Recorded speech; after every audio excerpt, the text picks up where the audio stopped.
Entonces, se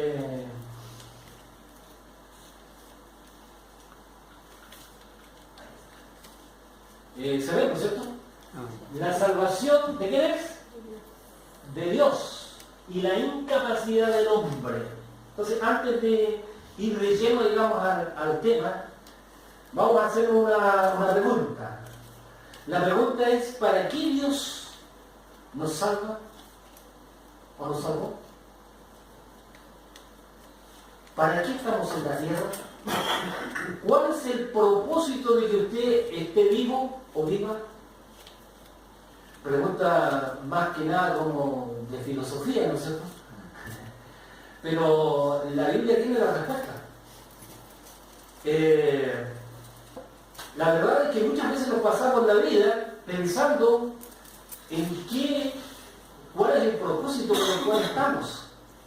Pero la Biblia es muy clara al respecto, y si me permiten, vamos a Efesios capítulo 1, versículo 11 y 12. Efesios 1, versículo 11 y 12. La pregunta que vamos a tratar de responder dice allí, en adelante, si mira usted, ¿por qué y para qué nos salvó Dios?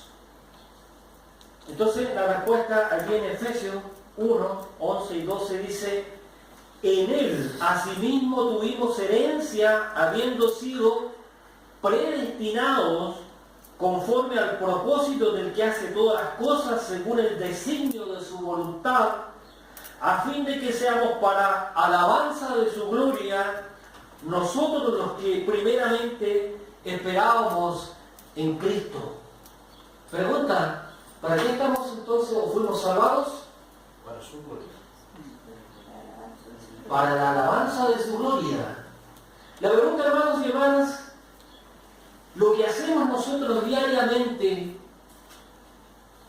cumple con este propósito de que es para la gloria de Dios. Lo que yo pienso, lo que yo trabajo, lo que yo hago, ¿es para la gloria de Dios? ¿Estará conforme Dios con lo que yo estoy haciendo? Dice el texto que es para su gloria, pero también dice que fue y nos salvó conforme a su voluntad. Es decir, en otras palabras, Dios no le consultó a nadie, ni necesitó la ayuda de nadie para poder, ¿no es cierto?, hacer este plan. O sea, la salvación de usted y la mía debe poner en alto la gloria de Dios. La pregunta para recapacitar es si es verdad en nuestro ser. Lo que yo pienso es para la gloria de Dios. Mi trabajo que yo realizo todos los días es para la gloria de Dios. Mi comunicación con mi familia, los vecinos, los compañeros de trabajo, es para la gloria de Dios. Javier te puede estar preguntando, Felipe te puede estar preguntando, y cada uno de nosotros, lo que yo estudio es para la gloria de Dios. Lo que yo veo, escucho, es para la gloria de Dios. Mi salvación debe exaltar y poner en alto la gloria de Dios. No hay otro propósito en la tierra para el Hijo de Dios que no sea el exaltar el nombre de Dios. Ahora, hay varios textos que vamos a revisar, por ejemplo, Isaías 43:7. Si alguien lo tiene, por favor, Isaías 43:7. Y señala allí, porque debemos comprobarlo con la palabra, ¿no es cierto? Ella es la que tiene la verdad absoluta. Isaías 43:7, ¿qué dice? De mi nombre, para la gloria mía, los he creado, los formé y los hice. Pregunta, hermano, ¿para qué está viviendo usted entonces? ¿Ah? Para la gloria de la gloria. Ese texto hay que marcarlo ya, de Isaías 43:7. Para la gloria de Dios. Dice, todos los llamados de mi nombre, ¿está incluido ahí o no? Sí. Para gloria mía los he creado. No hay otro propósito. Algunos dicen, no, es para que yo tenga hijo, para que pueda conservar la especie, puede decir el biólogo. Pero en el fondo la Biblia dice que nosotros Si tenemos a Cristo en nuestro corazón, es solamente para darle gloria a Él. Los formé y los hice. Hermanos, yo no sé, pero meditando durante la semana uno se lleva unas tremendas sorpresas con uno mismo. Porque la palabra es desafiante. La palabra nos lleva a pensar y recapacitar si realmente estamos en el camino correcto. Porque si yo no estoy viviendo para la gloria de Dios, para exaltar su nombre, para engrandecerle, para honrarle con todo lo que yo hago, entonces estoy equivocado. Y hay un autor que dice que posiblemente no sea ni siquiera cristiano. Entonces tengo que analizar mi vida, comprobarla con la palabra. ¿Verdaderamente estoy viviendo una vida cristiana para la gloria de Dios? Los demás que me ven a menudo y que conversan conmigo, que comparten conmigo, ¿pueden decir que yo estoy viviendo para la gloria de Dios como hijo? Y si no es así, ¿qué es lo que pasa? ¿Sabe usted, mi hermano y mi hermana, que bueno, este texto es muy decidor, ¿no es cierto? Muy significativo. Así es. ¿Cierto? Dice, lo voy a repetir, todos los llamados del nombre para gloria mía los he creado, los formé y los hice. Yo no sé si usted está en deuda, si yo estoy en deuda, yo sí, estoy muy en deuda con el Señor. Pero hoy día vamos a analizar algo, ¿no es cierto?, que la salvación le compete exclusivamente a Dios y no al hombre. Por eso que la gloria debemos dársela a Él. Mi estimado, mi estimada, ¿sabe que hasta los paganos, los que no conocen a Dios, también están formados para la gloria de Dios? Vamos a buscar algunos textos. Allí en Jeremías 35:9, es increíble cómo en la soberanía de Dios, Él hace como quiere. Él tiene misericordia del que quiere tener misericordia. Jeremías 35:9, si alguien lo tiene.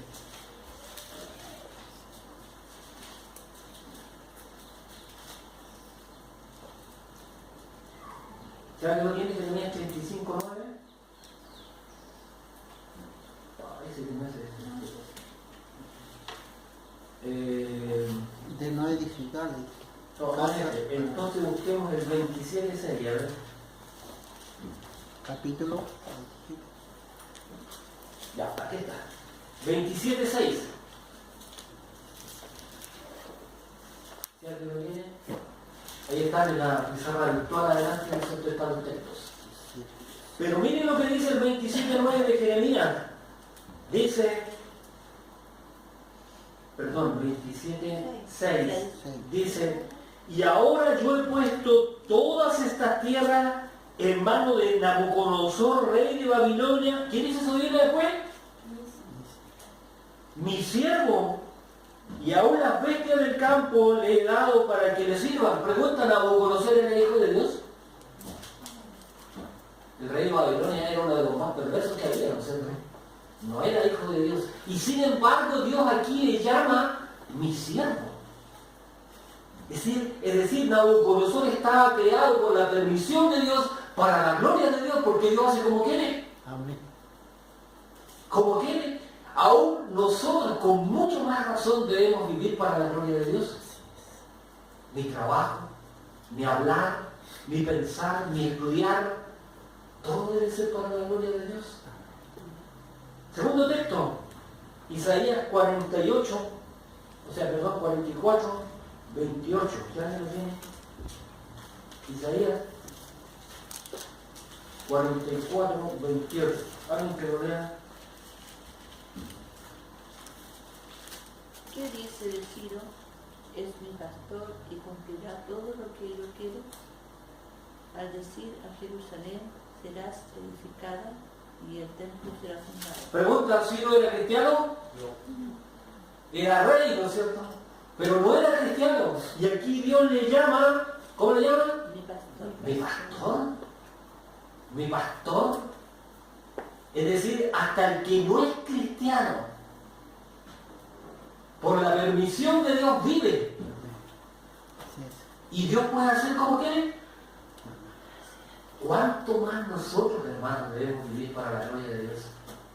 ¿Podemos explicar por qué la gente de afuera entonces no le interesa la escritura, ni la prédica, ni el acudir a los templos? Es porque a lo mejor nosotros no hemos dado la gloria suficiente a Dios. Así de simple. Tercer texto, Isaías 44, perdón, Éxodo 9, 16. ¿Si alguien lo tiene? Faraón. Éxodo 9, 16. ¿Quién lo lee?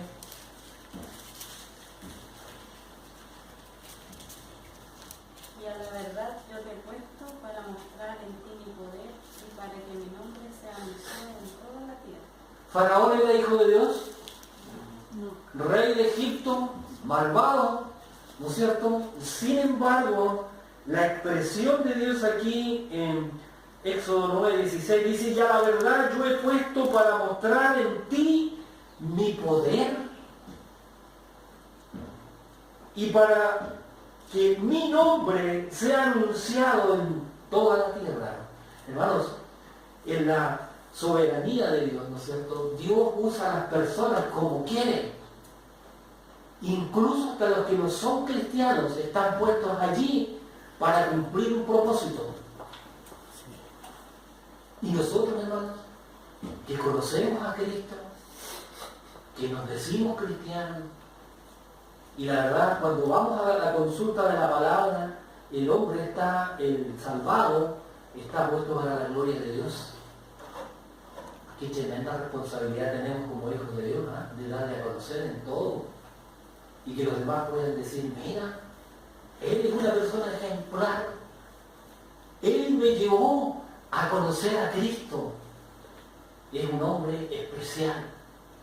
Es una mujer, ¿no es cierto?, ejemplar. La salvación depende completamente de Dios y no del hombre. Ahí hay algunos textos. Isaías también se refiere allí, 48, 9 y 11, dice: por amor de mi nombre, para mi alabanza. Los escogidos están, ¿no es cierto?, para la alabanza de Dios. Y eso no quiere decir solamente cantar, sino darle a conocer a los demás la gloria de Dios. Pablo dijo: ay de mí si no predicase el Evangelio, ¿cierto? Como queriendo decir, lo más importante es la gloria de Dios. Lo más importante es vivir de acuerdo a la palabra. Este pueblo he creado para mí, dice allí en Isaías 43, 21. Y en 1 Corintios 10, 31 dice que si comemos o bebemos, ¿no es cierto?, todo debe ser para la gloria de Dios. ¿Cómo es posible que comiendo yo declare la gloria de Dios? ¿Cómo es posible? Pero así dice la palabra, ¿no es cierto? Amén. Ya sea que comamos, o que muramos, o que bebamos, ¿no es cierto?, del Señor somos. Yo no sé si le da la idea un poco de que estas palabras, estos textos, ¿no es cierto?, le hacen a usted pensar que Dios es como egocéntrico, ¿o no? Da a entender, ¿no es cierto?, esto, ¿eh? Para mi nombre, para mi alabanza, mío eres tú, como que Dios fuera como egocéntrico. Pero más que egocéntrico, Él es dioscéntrico. Dioscéntrico. Porque no hay nadie más grande, más poderoso, más tremendo que Dios, por lo tanto, todo es para la gloria de Dios. ¿Se fijan? No es que sea egocéntrico, sino que es dioscéntrico. Todo gira en torno, ¿no es cierto?, a Dios. Nadie es más dioscéntrico que Dios mismo. Y ahí en Isaías 43, 21, si alguien lo tiene, vamos a revisar varios textos. Isaías 43, 21, dice lo siguiente: este pueblo he creado para mí, mis alabanzas publicará. Dioscéntrico. Así es. Alguna persona le puede decir a usted: pero es que es un ególatra, que se basa en sí mismo. Pero ¿quién es más grande que nuestro Dios? ¿Quién es más honroso que nuestro Dios? ¿Quién es más poderoso que nuestro Dios? Por lo tanto, todo debe girar en torno a Dios, para la gloria de Dios. El sol, la luna, las estrellas, la tierra, la vegetación, los ríos, las aves, ¿para qué fueron creados? Para la gloria de Dios. Para la gloria de Dios. Cuando cantan las aves en la mañana o en la tarde, no han habido personas, ¿no es cierto?, que puedan descifrar lo que cantan las aves. Pero de acuerdo a la palabra, ¿no es cierto?, es para la gloria de Dios. Y nosotros, hermanos, se nos pide también, ¿no es cierto?, hacerlo todo para la gloria de Dios. Pero ¿qué es la gloria de Dios? ¿Qué es la gloria de Dios? Según la definición del diccionario bíblico, es causar en otro una buena opinión. Es decir, si yo hablo bien, por ejemplo, de mi hermano Manuel, en alguna medida le estoy glorificando, porque estoy rescatando, ¿no es cierto?, lo mejor. Cuando yo obedezco a Dios, entonces le estoy glorificando porque le estoy enalteciendo, le estoy honrando, ¿cierto? Por lo tanto, ¿no es cierto?, la gloria es poner en alto, es exaltar, es honrar, ¿no es cierto?, es reconocer, es engrandecer, ¿no es cierto?, a nuestro Dios. Si obedezco a Dios, a la palabra, entonces estoy glorificando a Dios. Hacer que otros piensen bien de Dios. Por lo tanto, se le pregunta, oye, ¿cómo te ha ido? Muy bien. Muy bien, por la misericordia de Dios. Pero ¿y ese problema que está en tu vida? Lo he entregado al Señor, también para la gloria de Dios, y puedo vivir en paz, como cantábamos nosotros al principio. Todo gira en torno a la gloria de Dios. Cuando hablamos que necesitamos glorificar a Dios, es que debemos hablar y vivir para Él. Eso es darle la gloria a Dios. Que la imagen de Dios sea elevada, agrandada en la mente de los demás. Cuando se nos pide el testimonio a nosotros de nuestra vida, reconocemos en ella de que Dios ha sido con cada uno de nosotros. A veces aparece el orgullo personal y dice, yo lo hice, con la fuerza. Hay algunos que se atreven a decir, con el sudor de mi frente. Y no saben que la fuerza la da el Señor. Que detrás de ello está el Señor. ¿Cierto? El Señor busca, el Señor arma, ¿no es cierto?, como para que nosotros lleguemos a hacer lo que podamos hacer, a agigantar el nombre de Dios.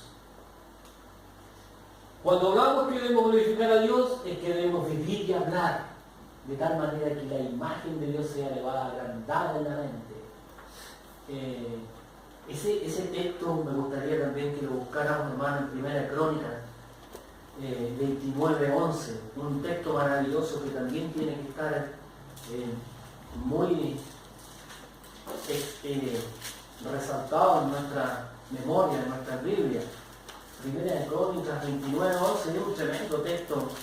Dice, tuya es, oh Jehová, la magnificencia y el poder, la gloria y la victoria y el honor, porque todas las cosas que están en los cielos y en la tierra son tuyas. Tuyo, Jehová, es el reino y tú eres excelso sobre todo.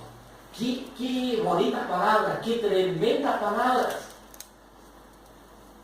Y cuando el astrónomo allí en el Cerro Torodo, allí en La Serena, mira el espacio cada noche para buscar una estrella, una constelación nueva, se pregunta, ¿y esto quién lo hizo? La evolución. Pero aquí dice que eso es del Señor y el Señor lo hizo, ¿no es cierto?, para su gloria. Qué importante, ¿eh? Yo siempre repito que lo macro, esto que nosotros no vemos, ¿no es cierto?, las constelaciones, las galaxias, ¿no es cierto?, los soles, porque las estrellas son soles, ¿no es cierto? Eso en lo macro, Dios se manifiesta allí. Todo perfecto. Pero en lo micro, cuando usted mira, ¿no es cierto?, en el microscopio electrónico y ve las maravillas que hay en una célula, por ejemplo. En lo micro el Señor se ha preocupado. Incluso aquello que es teoría, como la teoría del átomo, por ejemplo, que el hombre ha tratado de explicar y todo aquello, allí está la presencia del Señor para la gloria de Dios. Qué maravilloso el texto, ¿eh? Tuya, oh Jehová, es la magnificencia y el poder. ¿Dónde está el poder del hombre? La gloria, la victoria y el honor son del Señor. Porque todas las cosas que están en los cielos y en la tierra son tuyas. Pero la escritura de la casa dice que está mi nombre. Pero es del Señor, ¿cierto? Para nosotros es del Señor, ¿no es cierto? Ahora, en la cruz se ve la gloria de Dios. Y uno, al pasar muy rápido, digamos, leyendo la Biblia, no se da cuenta de muchos detalles. Pero le voy a invitar a poder que me ayude, digamos, con las citas aquí. Porque la gloria de Dios se ve manifestada en la cruz cuando Cristo es colgado en la cruz. Y allí vamos a ver la gloria de Dios en la sabiduría que hay en la cruz, en el poder que hay en la cruz, en la misericordia que Jesucristo tuvo allí en la cruz, en la gracia que se desprende del sacrificio perfecto de Jesucristo allí en la cruz, en el amor que significó la muerte de nuestro Señor Jesucristo. Hermanos, vamos allí a experimentar, ¿no es cierto? Primero, vamos a ir por orden, la sabiduría. La sabiduría. Es increíble. Hermano, Satanás, por ejemplo, no hubiese podido pensar que la salvación a través de Jesucristo podía ser crucificando a Dios mismo. Es una cosa que no cabe en la mente de uno, ¿no es cierto? ¿Cómo es posible que el hombre y la mujer se iban a salvar crucificando a Dios mismo en la cruz? Es una idea que nosotros no nos cabe en la cabeza, ¿cierto? No puede ser. Vemos la sabiduría, ¿no es cierto? Nadie de nosotros, ni Satanás, hubiese podido pensar un plan de salvación a través de crucificar a Dios mismo. Es imposible. La predicación de la cruz es algo tan contrasentido para el hombre natural que lo llega a considerar una locura. Vamos a 1 Corintios 1:18, y allí dice eso. Dice, porque la palabra de la cruz es locura a los que se pierden, pero a los que se salvan, esto es a nosotros, es poder de Dios. Amén.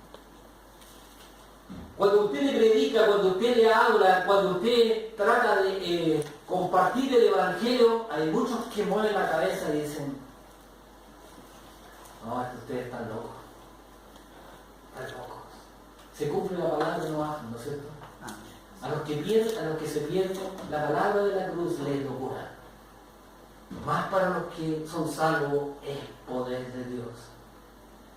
Hay otro texto que dice que sin embargo, ¿no es cierto?, a través de la locura de la predicación, Dios ha decidido salvar al hombre. El hombre natural no percibe las cosas que son del Espíritu, ¿no es cierto? Porque se ha de discernir espiritualmente. Entonces, aquello que el hombre natural considera locura, la predicación de la cruz, contiene más sabiduría que toda la sabiduría del ser humano. Y esto está representado en la cruz. La gloria de Dios está también, ¿no es cierto?, manifestada en la cruz a través de su sabiduría. Número 2. En la cruz se pone de manifiesto también el poder de Dios. Cristo en la cruz derrotó los poderes de las tinieblas que tenía Satanás, ¿no es cierto?, allí, hasta ese momento, ¿no es cierto?, pertenecía la muerte a Satanás. Pero nosotros conocemos la historia, allí en Colosenses 2:15 dice lo siguiente. Colosenses 2:15 dice, y despojando a los principados y a las potestades los exhibió públicamente, triunfando sobre ellos en la cruz. La gloria de Dios se manifiesta también, ¿no es cierto?, en el poder de la cruz. El Señor al tercer día resucitó. Y si Cristo resucitó, nosotros también resucitaremos, dice la palabra. venció la muerte. Ahora la muerte no es problema para el ser humano, para el cristiano, el salvado.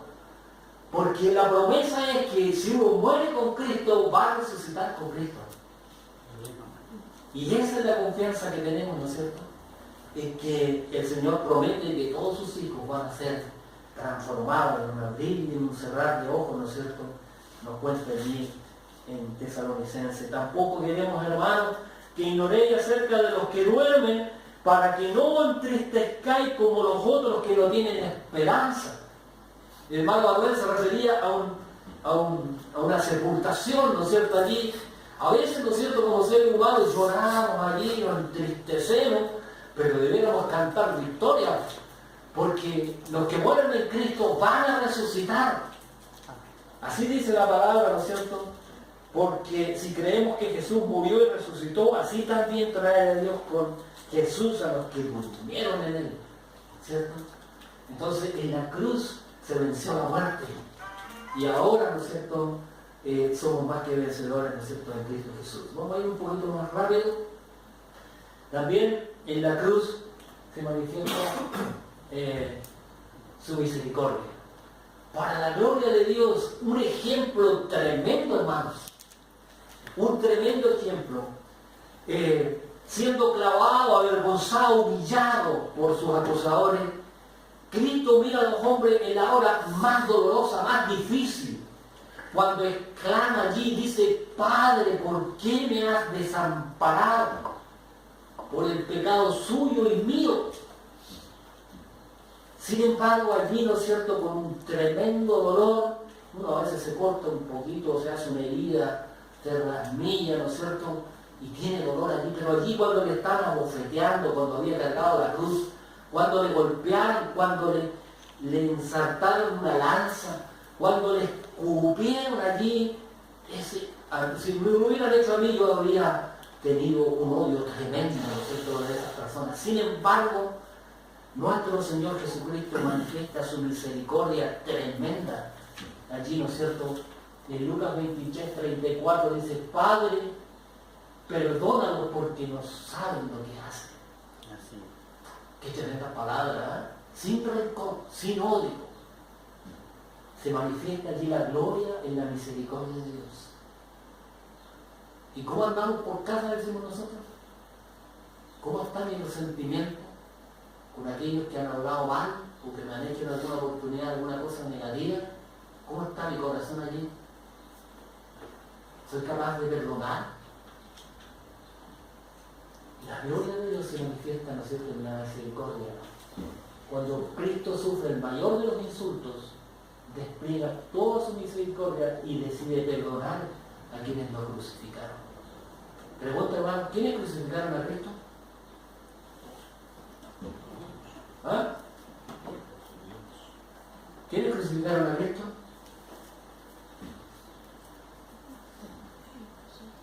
¿Ustedes creen que fuimos nosotros, no? Llevó nuestros pecados allí, bueno.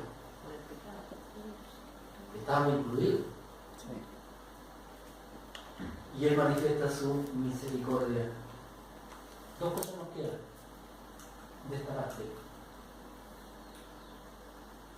En la cruz se ve la gloria de Dios también al manifestar su gracia. ¿Usted sabe lo que es la gracia de Dios? Es un regalo inmerecido, ¿no es cierto? La gracia de Dios es justamente el atributo por medio del cual nosotros recibimos aquello que no merecemos, la salvación. Un regalo inmerecido. No hay justo ni a uno, por cuanto todos pecaron y están destituidos de la gloria de Dios. Mas Dios muestra su amor para con nosotros en que, siendo aún pecadores, Cristo murió por nosotros. El regalo de la salvación. El hombre no puede hacer nada, absolutamente nada, para ganar la salvación, porque es por gracia, ¿cierto? Y esto no de nosotros, sino que es un don de Dios, un regalo inmerecido. En la cruz Cristo carga con nuestros pecados para que pudiéramos recibir su salvación y su perdón y su santidad. Esto es gracia de parte de Dios. La gloria de Dios se manifiesta en la cruz a través de la gracia. Y el texto conocido de Efesios, que lo repetimos, ¿no es cierto? ¿No es cierto? Que la salvación es por gracia soy salvo, por medio de la fe, y esto no de vosotros, para que nadie se gloríe, ¿cierto? Y nos queda su amor. En la cruz se pone de manifiesto la gloria de Dios a través de su amor. Dice Juan, 1 Juan, que Él nos amó primero. No nosotros amamos primero al Señor, Él nos amó primero. Si alguien busca 1 Juan 4:10, por favor. Allí hay un texto que habla acerca de la propiciación, el lugar que nosotros merecíamos, ¿no es cierto?, lo ocupó nuestro Señor Jesucristo en la cruz. Por eso que la gloria debe ser enteramente para Él. ¿Alguien lo tiene? Si me da lectura. En esto consiste el amor, no es que nosotros hayamos amado a Dios, sino que Él nos amó a nosotros y envió a su Hijo en propiciación por nuestros pecados. Nosotros íbamos camino al infierno, directamente al infierno. Sin embargo, el Señor dice, yo voy a dar un sustituto, eso significa la palabra propiciación. Yo voy a poner a alguien en su lugar, y ese va a ser el Señor Jesucristo, que murió en la cruz. Y ahí manifiesta su amor por la humanidad, por nosotros. Ninguno de nosotros amamos a Dios primero, y el amor que tenemos es lo que Dios ha puesto en cada uno de nosotros. Pero ahora vamos a ver otra parte. Vamos a ver algo que también se refirió el hermano Abel en el comienzo, en el inicio, y es la inhabilidad del hombre de alcanzar la salvación. Esto de inhabilidad quiere decir que el hombre está incapacitado, no existe en su naturaleza la posibilidad de buscar a Dios. Y hay un texto en Romanos 3:11 que lo dice claramente, y me gustaría que este también lo subrayáramos, hermanos, porque va a ser nuestro texto. Romanos 3:11 dice lo siguiente: no hay quien entienda, no hay quien busque a Dios. ¿Habrá alguno? No hay nadie que entienda, digamos, las verdades espirituales. No hay quien pueda buscar por su propia cuenta, ¿no es cierto?, a Dios. La inhabilidad del hombre de poder alcanzar la salvación. El hombre tiene una inclinación innata o natural al pecado. Nosotros estamos inclinados al pecado. El hombre que no conoce a Dios no puede alcanzar a Dios.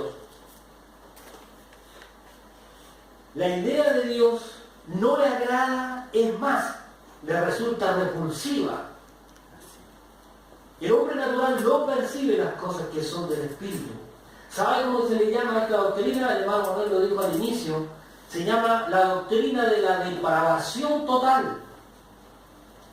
Yo me acuerdo que cuando estaba en el colegio y nos hacían clase de religión, en una oportunidad hicieron una figura humana delante y pusieron la mitad negro y la mitad blanco.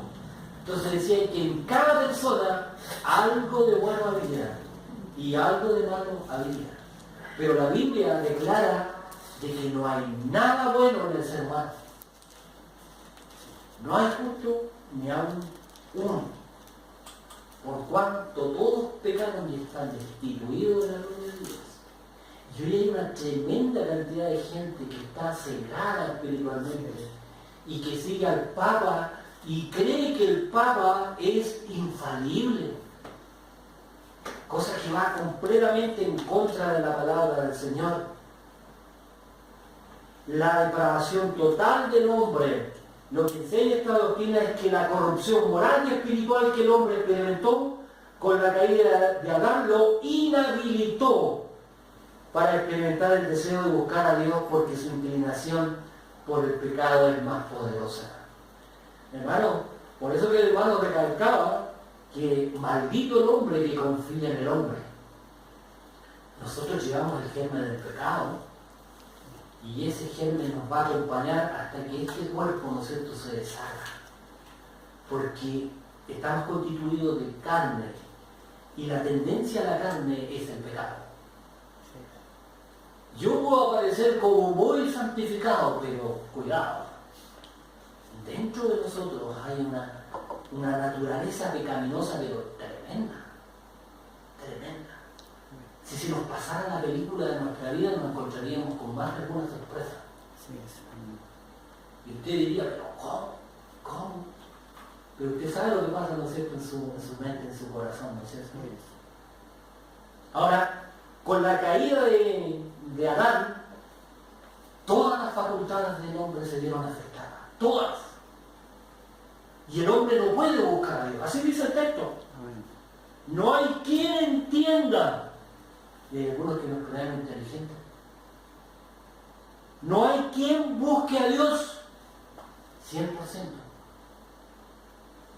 Yo me reía solo, ¿no es cierto?, cuando se daba la estadística de la Inmaculada Concepción, María, en estos días, ¿no es cierto?, que por ella tuvimos un día fallado.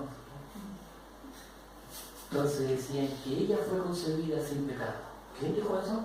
¿Dónde aparece en la Biblia? Mejor que no hay. ¿Quién entienda? Dice aquí. No hay quien busque a Dios. Nosotros tenemos que creer lo que la Biblia dice. Pero hermanos, quería ver ahí, donde dice que el hombre tiene una inclinación innata o natural al pecado, el Salmo 51, 5, aquí son palabras de David, y yo no entendía este texto. Por mucho tiempo, no sé qué decía, pero ¿cómo es posible? Dice aquí, he aquí en maldad he sido formado y en pecado me concibió mi madre. Son palabras de David. Entonces yo decía, pero la Biblia considera que la relación sexual es pecaminosa, entonces. Porque así dice, ¿no es cierto?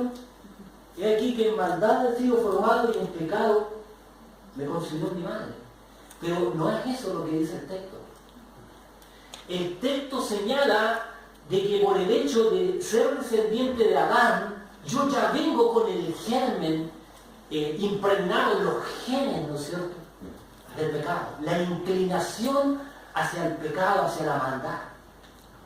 A un niño pequeño, que hoy día lo consideran, entre comillas, inocente, puede tener una rabieta de proporciones. Y uno le puede preguntar al papá, ¿usted le enseñó a hacer esta rabieta? No. ¿Y de dónde apareció? La Biblia tiene la respuesta. El germen del pecado viene con nosotros. La inclinación a la maldad viene con nosotros. Por eso que el texto dice que en maldad he sido formado y en pecado me concibió mi madre. Porque desde el momento de la fecundación, ¿no es cierto?, el pecado nos viene ya antes con nosotros. Romanos 5:12, bueno, parece que lo leímos también, ¿no? Romanos 5:12, ¿sabes que lo tiene? Por tanto, como el pecado entró en el mundo por un hombre, y por el pecado la muerte, así la muerte pasó a todos los hombres por cuanto todos pecaron. Ahí está la respuesta, ¿no es cierto?, ahora de Pablo.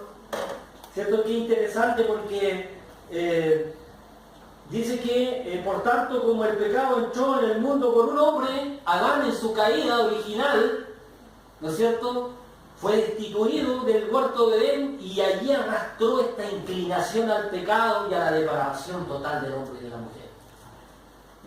Cuidado entonces cuando Jesús le responde a sus discípulos, ¿por qué me llaman bueno? ¿Cierto? ¿Quién es el bueno? Por un hombre llevamos el germen del pecado. Ya vamos a avanzar un poquito más luego. Pero el hombre no puede buscar a Dios, no puede salvarse a sí mismo. El hombre está depravado totalmente, desquiciado totalmente. Es imposible. Entonces, todas sus facultades se vieron afectadas en la caída de Adán. Allí vamos a ver.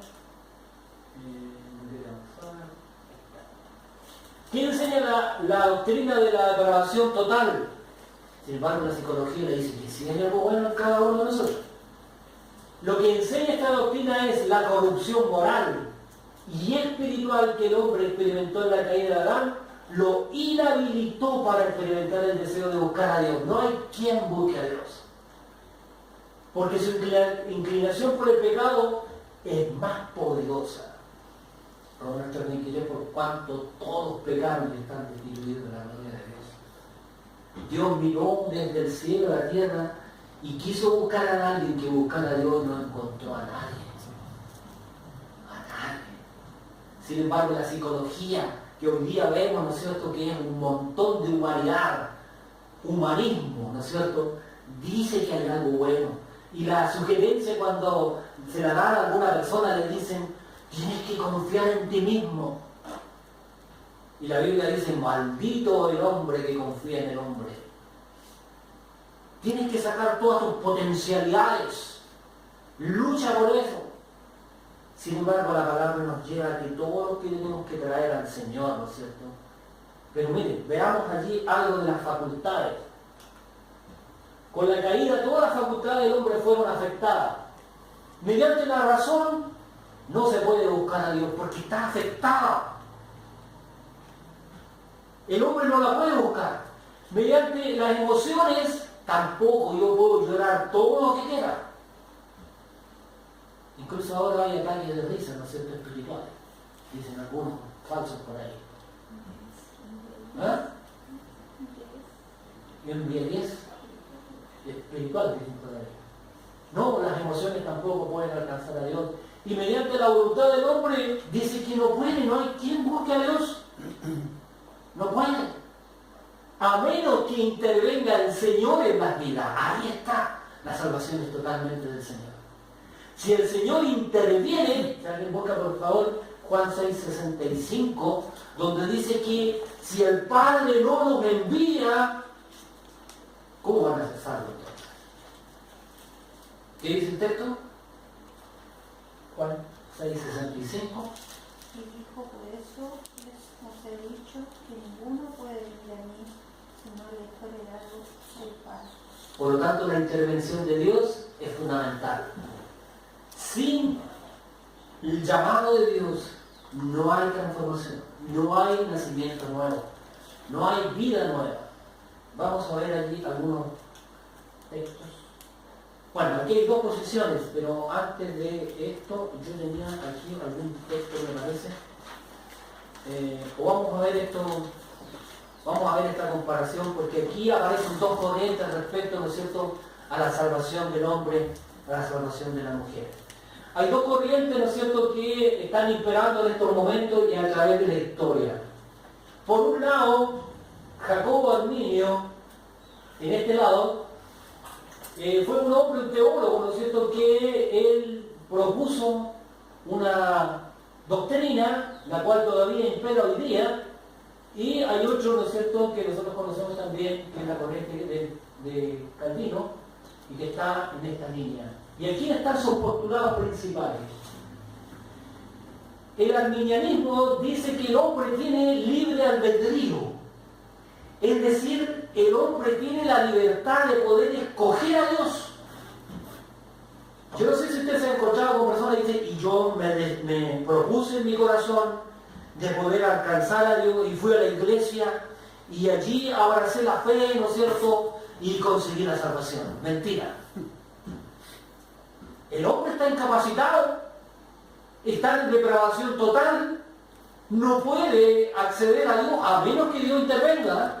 Sin embargo, esta corriente del arminianismo dice que el hombre tiene libertad. Sí, hermanos, el hombre fue creado libre. Adán y Eva fueron creados libres.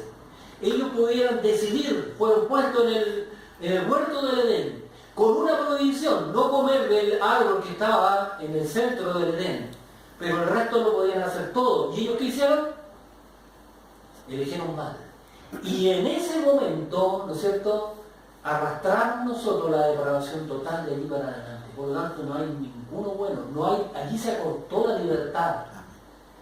Ahora, nosotros tenemos libertad terrenal, claro. Yo, si quiero, ¿no es cierto?, en este momento puedo levantar la Biblia o no. ¿Cierto? El deseo mío. Lo puedo hacer, ¿cierto? Pero elegir a Dios es otra cosa. ¿Cómo el hombre se va a atribuir una facultad, ¿no es cierto?, de poder elegir a Dios cuando está totalmente depravado, está incapacitado todas sus facultades, ¿no es cierto?, fueron dañadas allí en la caída del Edén, y por lo tanto el católico romano dice que tiene albedrío para poder elegir a Dios. No sé si usted se ha encontrado con personas que dicen, hermano, más adelante yo lo voy a tratar, todavía no, pero va a llegar el momento cuando yo decida, ¿no es cierto?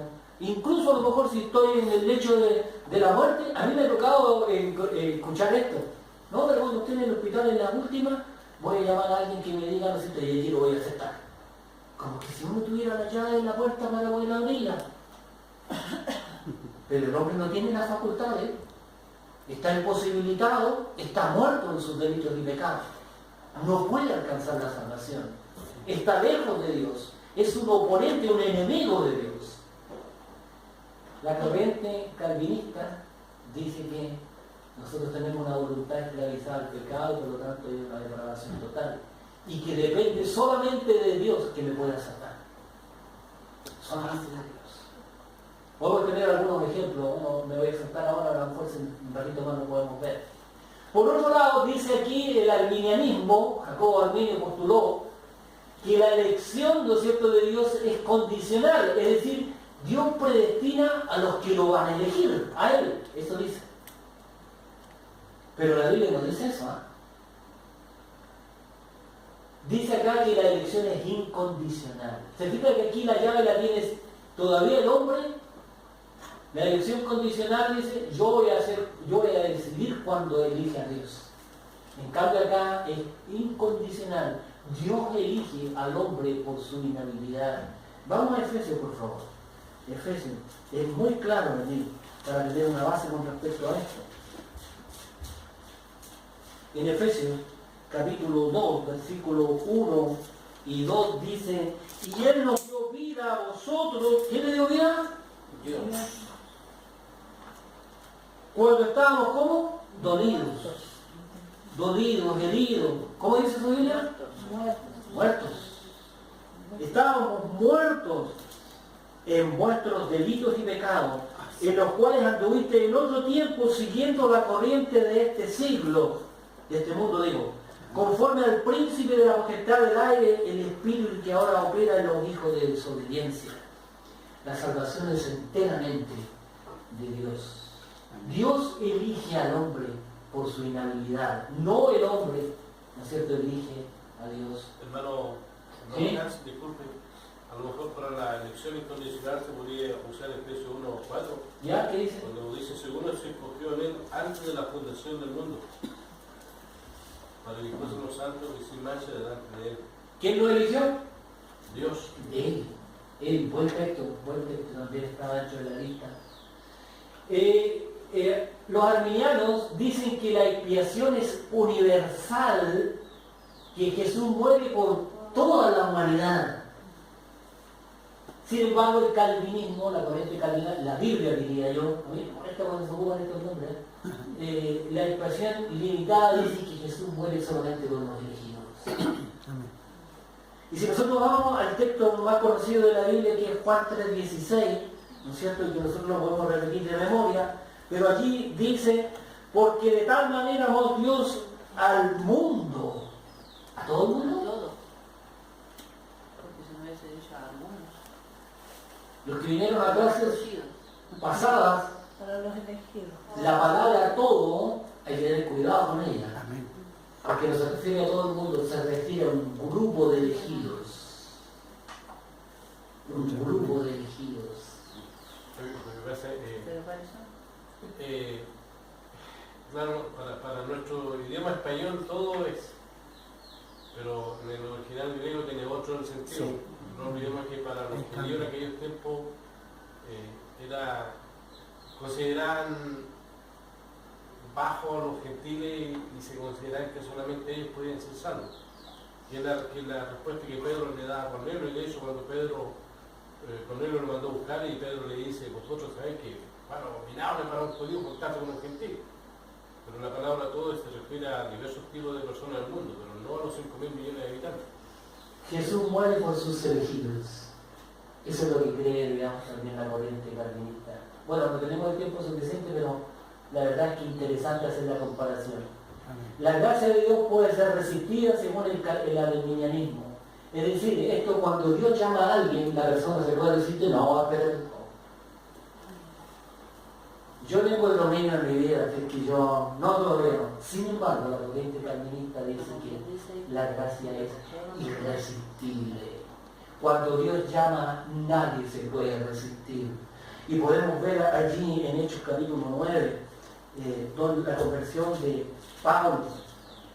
Allí este hombre, ¿no es cierto?, tremendo. Mire lo que dice: Saulo, respirando aún amenaza de muerte contra los discípulos del Señor, vino al sumo sacerdote y le pidió carta para la sinagoga de Damasco, a fin de que si hallase alguno de los hombres o mujeres de este camino los trajese presos a Jerusalén. Mas yendo por el camino, aconteció que al llegar cerca de Damasco, repentinamente le rodeó un resplandor de luz del cielo, y cayendo en tierra oyó una voz que le decía, le llamaba: Saulo, Saulo, ¿por qué me persigues? ¿Usted cree que Pablo se resistió? ¿Tenía la posibilidad de resistirse? No, en ese momento no. Saulo, Saulo, ¿por qué me persigues? Él dijo: ¿quién es el Señor? Y le dijo: yo soy Jesús a quien tú persigues. Dura cosa te es dar cosas contra el aguijón. Él, temblando y temeroso, dijo: Señor, ¿qué quieres que yo haga? Y el Señor le dijo: levántate y entra en la ciudad y se te dirá lo que debes hacer. Bueno, si podemos buscar más ejemplos, pero la gracia de Dios no puede ser resistida. Aquí hay un tema para cada uno de nosotros, ¿eh? Si yo me resisto, cuidado, ¿no? El arminianismo cree que la salvación se puede perder, perdición después de creer, que es posible que se pierda la salvación. El calvinismo, o más bien la Biblia, dice que la salvación no se pierde, que los santos son salvos por la eternidad. Dios no puede estar jugando, ¿no es cierto?, con uno o con otro. Y en 1 Juan, nosotros hemos estudiado parte de eso también, y allí dice: el que tiene al Hijo, ¿qué dice? Tiene la vida. El que no tiene al Hijo, no tiene la vida. Así de simple, ¿ya? Podemos buscar otros textos. Dice aquí: y este es el testimonio, estoy leyendo 1 Juan 5:11, que Dios nos ha dado vida eterna, y esta vida está en su Hijo. El que tiene al Hijo tiene la vida, y el que no tiene al Hijo de Dios no tiene la vida. Y en Juan capítulo 10, también el Evangelio según San Juan, capítulo 10, nos da mucha certeza. 10:27 dice: mis ovejas oyen mi voz y yo las conozco y me siguen, y yo les doy vida eterna, y no perecerán jamás, ni nadie las arrebatará de mi mano. Entonces, ¿cómo puedo estar jugando con la salvación? Hoy día te la doy, mañana te la quito. No puede ser, ¿ya? Pero esta es la corriente arminiana, ¿no es cierto?, que está en contraposición, ¿no es cierto?, con lo que dice la palabra. Tenemos muchos textos para afirmar esta línea nosotros. Sin embargo, el catolicismo se ha aferrado, digamos, a esta parte. Hermano Juan, Sí. ¿puedes hacer una alcance? Sí. Lo que pasa es que en cuanto a eso del arminianismo, muchas veces las iglesias del campo tienen como esa posición. Claro, esa posición de que el hombre puede elegir su salvación. Y de hecho con mi mamá, que ella también es una persona que estudia bastante la palabra del Señor, hemos tenido hartas diferencias en cuanto a eso. Porque nosotros, como venimos acá, igual hemos aprendido, porque obvio yo también venía con esa idea de que uno es libre de elegir su salvación. Si uno está en el momento y todo eso, con eso crecimos nosotros. Entonces falta tanta conocimiento en las personas que predican la palabra del Señor, más estudio en estas cosas, porque hay muchas personas cristianas que obvio tienen la intención de servir al Señor, pero por su falta de conocimiento también muchas veces uno tiene una percepción errada de lo que realmente es la salvación. Entonces también yo lo puedo ver con mi mamá, como le digo, porque hemos tenido esas diferencias con la palabra del Señor, incluso de que el hombre no es libre de elegir.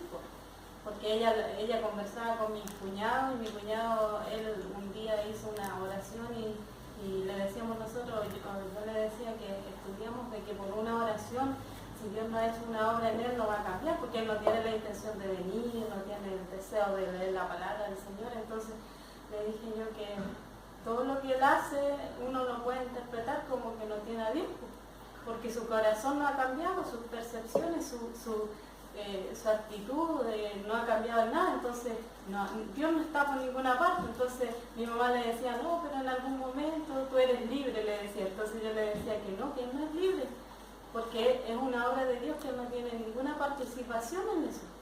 Y ahí entonces como que uno dice, qué pena, porque los hermanos a lo mejor tienen buena intención, pero le están enseñando a la gente, porque la mayoría de las personas tienen esa enseñanza de que el hombre puede elegir su salvación. Incluso mi mamá, que es una persona que yo, no sé, pues ella estudia la palabra del Señor y aún así hay falta de conocimiento en esas cosas. Hermanos, tiene razón hermana Agustina. Nosotros estamos estudiando un libro que prueba hasta el sábado, la prueba ya está en la plataforma. Hay un libro que a mí me gustaría que todos lo leyeran acá. A mí me ha impactado tremendamente el libro. Nosotros estamos haciendo un curso que se basa en 2 de Timoteo 2, 22, lo voy a buscar.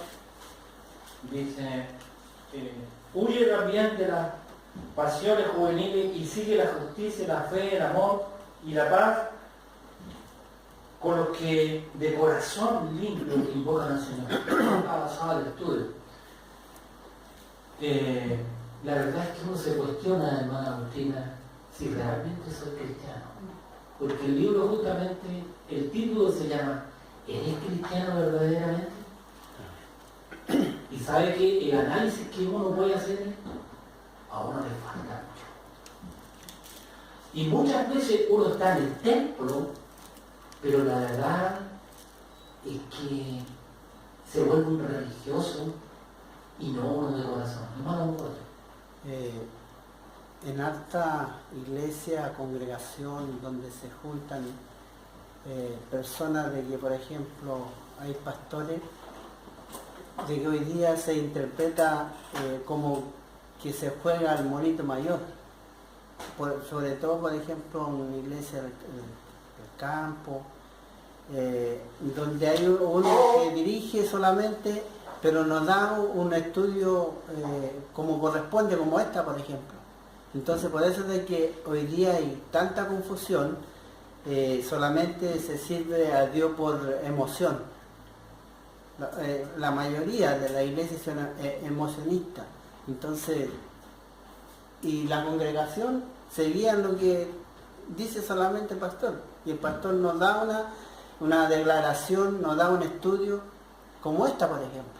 Entonces, la congregación está ahí, claro, hay multitud quizás, pero ignoran lo que dijo la hermana, lo principal, lo primordial. hermanos, esto no es por meter miedo, ninguna cosa de eso, pero en la mayor parte de las congregaciones hay mucha gente que asiste regularmente y que no tiene a Cristo en su corazón.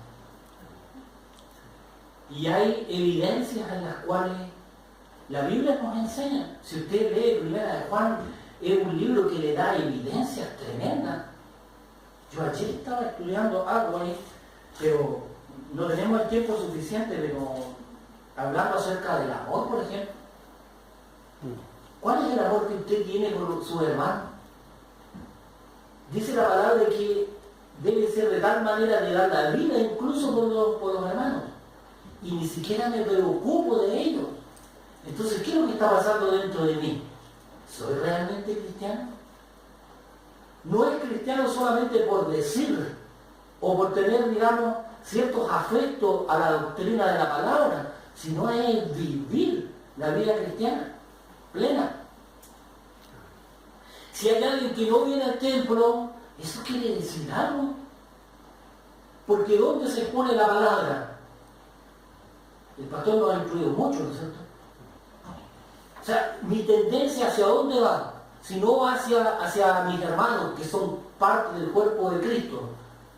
No tengo eso, la búsqueda, el hambre, la necesidad de poder crecer espiritualmente. Entonces hay algo que está fallando. Si la persona no está interesada en la doctrina bíblica, entonces está pasando algo. Porque ya estamos diciendo que todo es para la gloria de Dios. Yo le pregunto a una persona, ¿y tú qué estás estudiando? No, estoy estudiando psicología. Estoy estudiando, me dijo una ex alumna, estoy estudiando construcción civil. Oye, qué bien, porque cuando yo le hice clase, hace muchos años ya, era un cero a la izquierda. Pero ahora qué bien. Pero, ¿y para el Hijo de Dios? ¿Qué es lo que está estudiando? Yo le pregunto a cada uno, ¿qué es lo que está estudiando usted? ¿Y me está diciendo que es cristiano? Y si no se está interesando en la doctrina, entonces, ¿qué es lo que está pasando? Y puedo decir, Señor, te amo.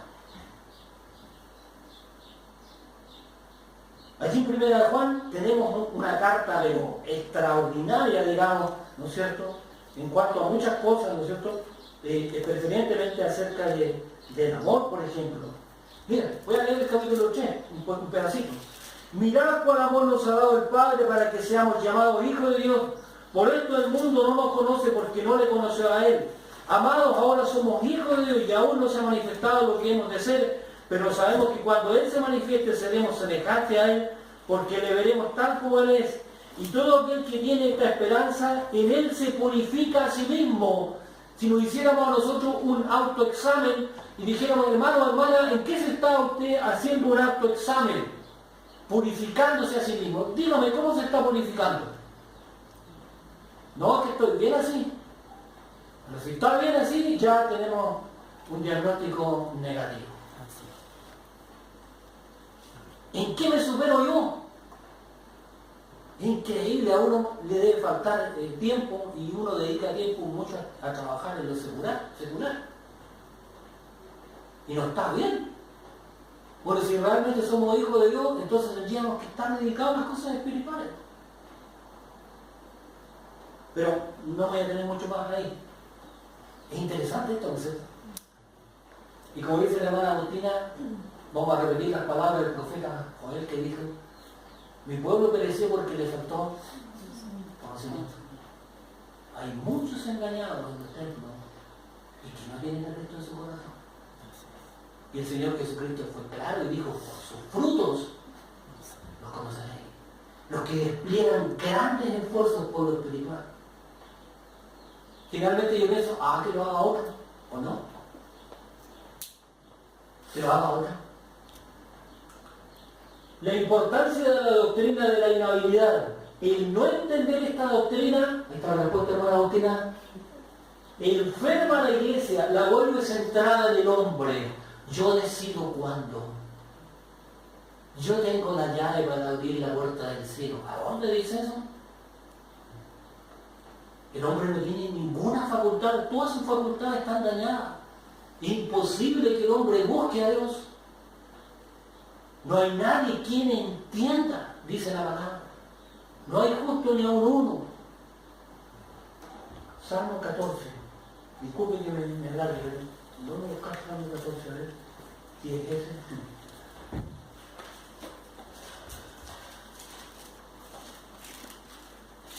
Dice el necio en su corazón: no hay Dios.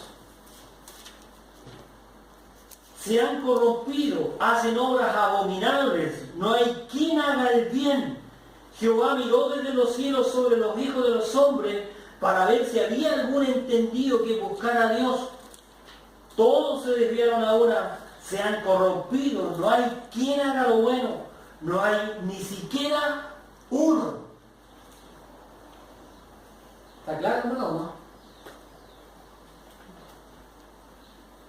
Y a veces encuentro y me comparo y digo yo, qué bueno que yo no soy como él. Así tal cual, ¿no es cierto?, el relato de la Biblia del fariseo y el publicano, y me encuentro mejor que otro. Pero el Señor me conoce, ¿no es cierto? Y ha tenido misericordia. Enferma la iglesia esta doctrina de la inhabilidad del hombre. Cuando no se tiene claro que la depravación del hombre es total, enferma la iglesia. y la hace depender del hombre. Aún después de la salvación, y aquí tiene que estar de acuerdo conmigo que ninguno de nosotros ha llegado a tener pensamientos completamente puros. ¿Está de acuerdo, no? O cuando usted ama a su esposo, esposa, hijo, hija, o amigo o familia, por su amor, nunca se le pudo. Aún Él nos ha escogido. ¿Y el hombre se atreve a decir que puede alcanzar la salvación? ¿De buscar a Dios? Los efectos de la caída. La mente quedó entenebrecida. Si alguien busca rápidamente 2 Corintios 4:4. Por eso que intelectualmente el hombre no puede alcanzar a Dios, porque con la caída ya la Adán, ¿no es cierto?, en el huerto del Edén, su mente quedó entenebrecida. ¿Qué dice 2 Corintios 4:4? En los cuales el Dios de este siglo cegó el entendimiento de los incrédulos para que no les resplandezca la luz del Evangelio. Así es. De la gloria de Cristo, el cual es la imagen de Dios. ¿Está de acuerdo con que quedó entenebrecido el entendimiento? Entonces cuando uno se encuentra con algunos intelectuales por ahí, filósofos, psicólogos, psiquiatras, se echan en el hombre, ¿no es cierto?, la cual se llama la sanidad. Hermanos, es terrible que un cristiano vaya a un psicólogo, ¿no? No debiera ser. Yo tengo colegas de trabajo que han tenido problemas serios con sus hijos y lo han mandado al psicólogo. Y el psicólogo trata de buscar en la persona, ¿no es cierto?, y hace regresión, incluso hipnosis. Nunca se deje hipnotizar, nunca. Porque allí puede sembrarse una semilla que puede ser para tremendos problemas después. Nosotros tenemos que acudir al Señor. Si somos hijos de Dios, tenemos que acudir a Él. La mente quedó entenebrecida, ¿no es cierto? Dice, en los cuales el Dios de este siglo, ¿quién es? ¿Ah? Satanás, ¿no es cierto?, cegó el entendimiento de los incrédulos para que no les resplandezca la luz del Evangelio de la gloria de Cristo, el cual es la imagen de Dios. Es locura. Esto está loco. Los evangélicos, los que asisten, los que dicen ser cristianos, les lavaron el cerebro, ¿no es cierto? No tienen idea. Y el discurso político del gobierno y toda su gente dice, no, para que el año 2017 sea mejor. La Biblia nunca dice que va a ser mejor, dice que va a ser peor, ¿cierto? Porque en la medida que se acerca la venida de Cristo, ¿no es cierto?, el anticristo va a tomar, digamos, el escenario de la vida. Por eso que en las manos del Señor es el único lugar donde debemos estar seguros. Claro, el incrédulo puede entender, ¿no es cierto?, la gramática. Ah, no, este es un texto, ¿no es cierto?, histórico, no, este es uno profético, ya. Pero la persona puede entender la gramática. No es un poema, ¿no es cierto? Puede también entender la sintaxis y todas sus, ¿cómo se llama eso?, conjugaciones y todo aquello. Las palabras perfectamente las puede entender, pero no puede entender el espíritu detrás del mensaje, porque se debe discernir espiritualmente. Y lo puede hacer solamente la que tiene el Espíritu Santo en su corazón. Puede ver las verdades bíblicas allí. Los efectos de la caída entonces han dañado la mente del hombre, está entenebrecida, cree que él va a resolver los problemas. Hoy día con los cambios de alcalde creemos que va a ser mejor, y es una farsa, ¿no es cierto? También el corazón del hombre ha caído paso o ha dado paso, ¿no es cierto?, a ser un corazón endurecido. Ezequiel 11 nos enseña, ¿no es cierto?, de que es un corazón de piedra. Ezequiel, y a veces uno pierde mucho tiempo en dar a conocer a una persona que quiere, ¿no es cierto?, familiar, o que tiene cierto grado de amistad, ¿no es cierto?, y se trata de esforzar en poder darle a conocer la fe, y se va encontrando con una dureza tremenda, ¿no es cierto? El texto dice, 11 y 19, dice, y le daré un corazón y un espíritu nuevo, pondré dentro de ellos y quitaré el corazón de piedra del medio de su carne y le daré un corazón de carne sensible. Por eso que el pueblo cristiano, a la gloria de Dios, tiene que ser sensible al dolor ajeno, a la necesidad, ¿no es cierto? Tiene que conmoverse. La Biblia dice que debemos gozarnos con los que se gozan y llorar con los que lloran. Lo hacemos. El corazón de piedra no tiene deseo por las cosas de Dios, y ni mucho menos por Dios mismo. Su voluntad se quedó esclavizada al pecado. Y aquí hay un texto interesante también, hasta el punto que el pecado lo domina. Y allí ese texto lo estudiamos con el pastor en Romanos capítulo 7, donde habla, ¿no es cierto? Dice, Romanos 7, 15 en adelante, dice, porque lo que hago, y este es un texto muy decidor también, muy significativo, porque lo que hago no lo entiendo, pues no hago lo que quiero, sino lo que aborrezco, eso hago. Y aquí está expresada la inhabilidad del hombre, porque Pablo, siendo un ministro connotado, consagrado, se da cuenta que su cuerpo, que su carne, ¿no es cierto?, está inclinándose a la maldad. Y allí expresa estas palabras, dice, porque lo que hago no lo entiendo, pues no hago lo que quiero, sino lo que aborrezco hago. No sé si le pasa a usted. Con la mente creemos estar sirviendo al Señor, pero estamos haciendo una cosa totalmente diferente, que no le agrada al Señor. ¿Quién me librará de este cuerpo de muerte? Expresa Pablo, ¿no es cierto? Mientras este cuerpo no sea cambiado, el germen del pecado va a vivir con nosotros. No hay nada bueno.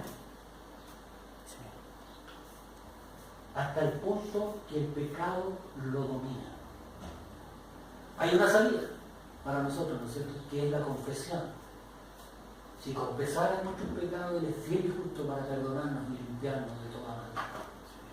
La oración presente. Somos pecadores antes de nacer. Bueno, ya lo habíamos visto allí, ¿no es cierto? Ese texto allí dice que desde la matriz tenemos el pecado con nosotros. No necesitamos nada para pecar, porque hay una persona que dice, el que nada hace, mentira. Porque nosotros pecamos por omisión, por no hacer algo que el Señor nos manda, ¿no es cierto? Pecamos. Así que si no hacemos nada, debemos estar preocupados. También, ¿no es cierto?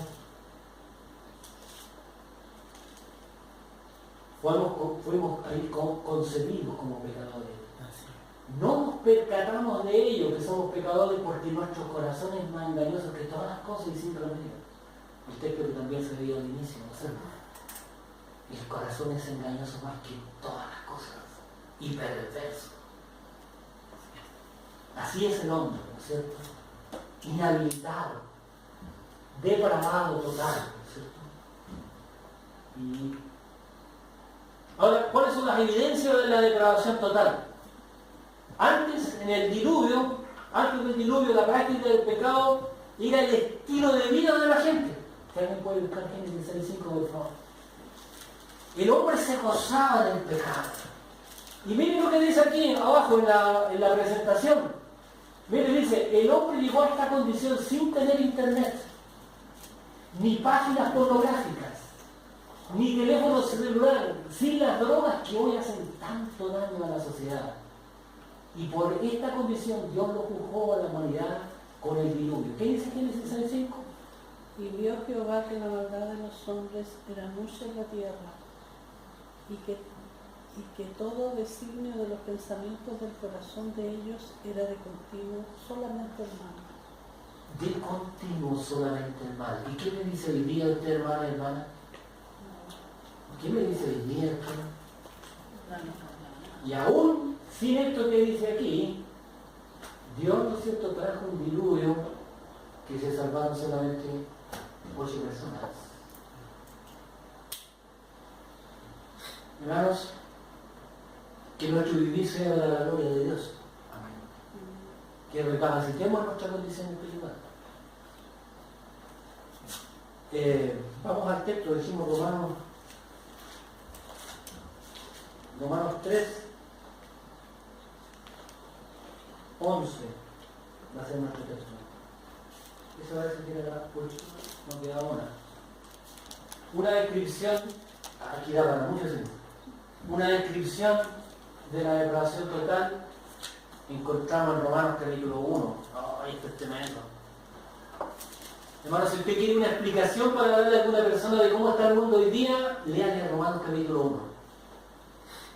Si usted quiere dar una explicación para esto de la ideología de género y estas desviaciones sexuales que estamos viendo hoy día, a diestra y a siniestra, que nos muestran como algo bueno, léale Romanos capítulo 1.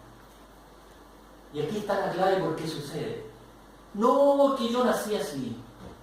No es que debe haber una salida. Hermano, sabe que nadie está libre. Nosotros conocemos personas cristianas que sus hijos han sido desviados sexuales. Amén. Debe ser una cosa tremenda. Dura. Pero miren, Romanos capítulo 1, a partir del versículo 21, voy a leer un pedacito nomás. Dice, pues habiendo conocido a Dios, ¿qué conoce a Dios? No le glorificaron como a Dios. Ahí está la clave. ¿Para qué fuimos creados nosotros? Para la gloria de Dios. Pero aquí dice que no le glorificaron, ¿no es cierto? Como a Dios ni le dieron gracias, sino que se envanecieron en su razonamiento y su necio corazón fue entenebrecido. ¿Por qué? Por Satanás. Profesando ser sabios, se hicieron necios y cambiaron la gloria de Dios, lo que estamos estudiando. Cambiaron la gloria de Dios. ¿Por qué cosa la cambiaron?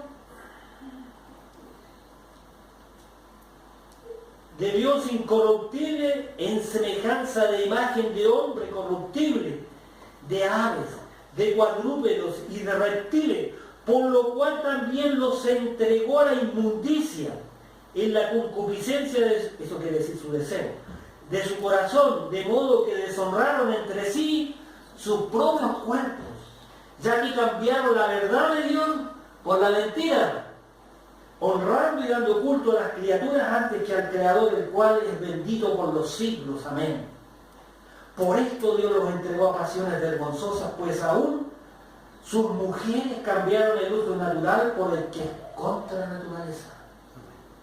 De igual modo también los hombres, dejando el uso natural de la mujer, se encendieron en su lascivia, unos con otros, cometiendo hechos vergonzosos, hombres con hombres, y recibiendo en sí mismo la retribución debida a su extravío.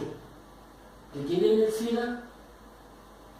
Y como ellos no aprobaron tener en cuenta a Dios, Dios nos entregó una mente reprobada otra vez, para hacer cosas que no convienen, estando atestado de toda injusticia, fornicación, perversidad, avaricia, maldad, llenos de envidia, homicidios, contienda, engaño y malignidades, murmuradores, detractores, aborrecedores de Dios, injuriosos, soberbios, altivos, inventores de males, desobedientes a los padres, necios, desleales, sin afecto natural, implacables, sin misericordia, quienes, habiendo entendido el juicio de Dios, que los que practican tales cosas son dignos de muerte, no solo las hacen, sino que también se complacen con los que las practican. Tenemos la respuesta a lo que es aquí, ¿no es cierto?, la desviación sexual.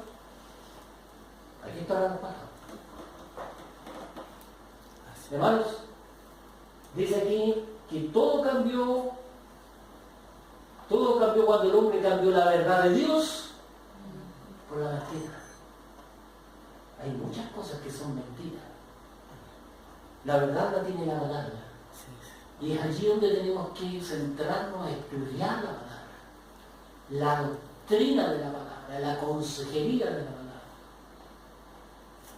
Eso lo llevó a la idolatría, incluso hasta en lo cultural. Hoy día, una de las celebraciones por obligación que tienen que hacer los establecimientos es el pueblo y pan. Y allí hay que poner un revuelo, y allí hay que danzar, y allí hay que darle gracias. Y yo tengo allá en mi trabajo algunos asesores culturales que dicen que es el mismo Dios de la Biblia. y he tenido algunos encontrones con él. Estamos allí, ¿no es cierto? Cambiaron la verdad de Dios por la mentira. Amén. Dios los entregó. Miren lo que dice el 24. Por lo cual también los entregó a la inmundicia. Después dice el 26. Por esto Dios los entregó a pasiones vergonzosas. Y dice el 28. Y como ellos no aprobaron tener en cuenta a Dios, Dios los entregó a una mente reprobada. Cuando ya el hombre no quiere entender, cuando los cristianos no quieren entender la verdad de Dios, Dios dice ya. ¿Ustedes quieren esto? Muy bien. ¿Cierto? Eso se llama la permisión de Dios. También habría que estudiar eso. La espiral ascendente del pecado no tiene fin. No sabemos qué nos espera más adelante. Solamente tenemos la palabra profética más segura, a la cual hacemos bien estar atento como una antorcha que se enciende en un lugar oscuro. Hermano y hermana, ¿usted está interesado, digamos, en la Biblia? ¿Usted cree que están todas las respuestas para nuestro existir en la Biblia? ¿Qué es lo que está estudiando? ¿Qué estoy estudiando? Interesante, ¿no es cierto? Que no podamos repetir como el profeta Joel: mi pueblo pereció porque no tuvo conocimiento.